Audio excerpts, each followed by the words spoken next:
All right, let's talk about something I think a lot of us have felt. It's that moment when you know your English is correct, but you also know it's not quite convincing. Today, we're going to bridge that gap. We're moving beyond just being understood and into communicating with real, undeniable authority.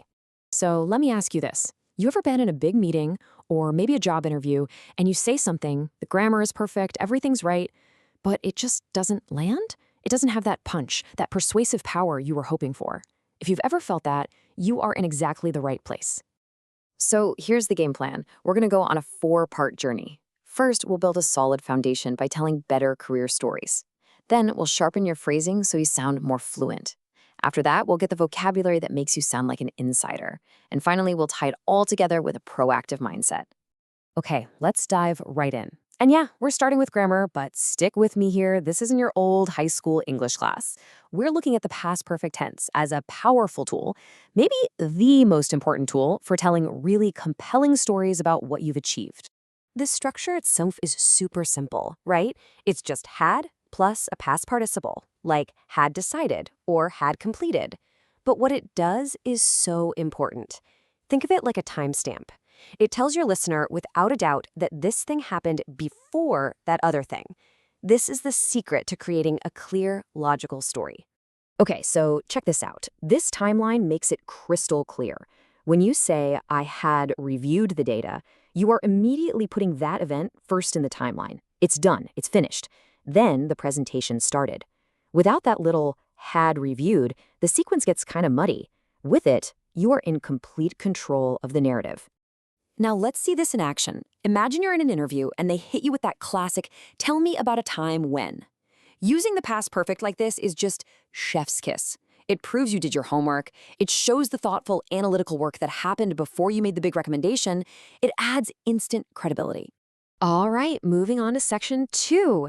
Here, we're going to focus on small, easy changes to your phrasing that make a huge, huge difference in how fluent you sound. These are the quick wins that you can literally start using today. A classic. So many people get this one mixed up. You don't work in a project, you work on it. It seems tiny, I know, but getting these little prepositions right is a massive signal of fluency. Just lock this in your brain. You work on a project, you work for a company, and you work at a location. Simple as that.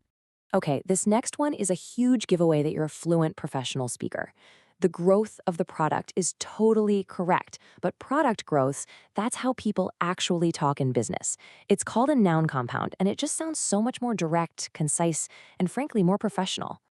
So here are a few absolute gold nuggets for you to start using immediately. Don't say the rate of the market, say market rate.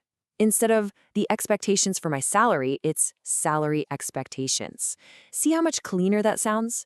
These are the building blocks of professional language. This leads us to another great idea called collocations. It's a fancy word for something simple. Words that are just happy together. They're best friends.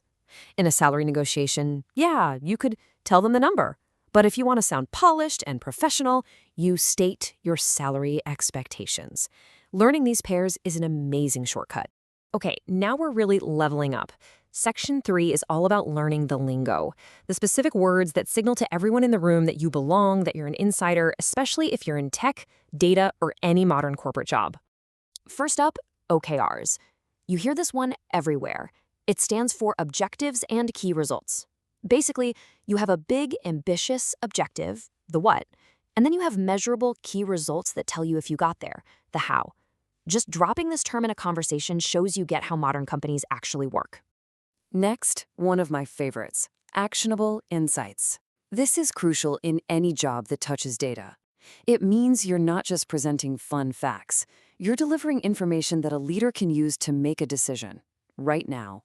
Remember this, the goal of data is not to be interesting, it's to be actionable. Stakeholder alignment. This is all about project management and teamwork. Think of it like this. It's making sure everyone is reading from the same sheet of music.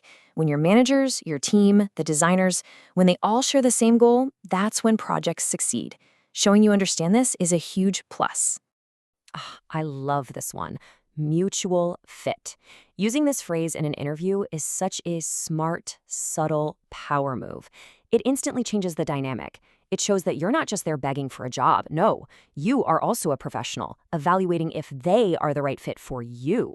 It signals confidence and maturity. All right, let's bring this all home with our final section. And honestly, this is where it all comes together.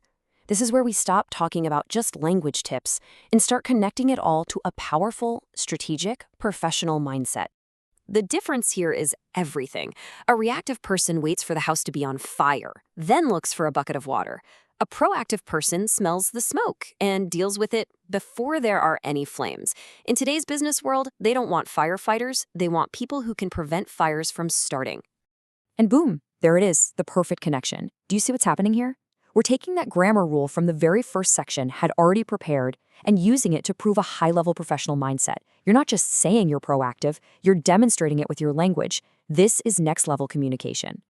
At the end of the day, that's what being proactive is all about.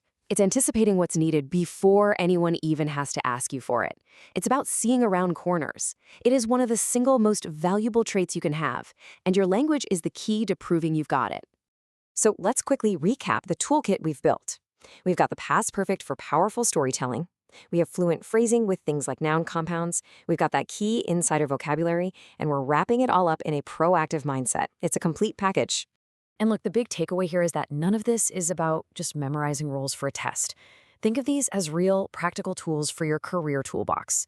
These are the tools that are going to help you build genuine confidence and project that professional authority every single time you speak. So my challenge to you is this. Out of everything we've just covered, which one tool are you going to commit to trying? Just one.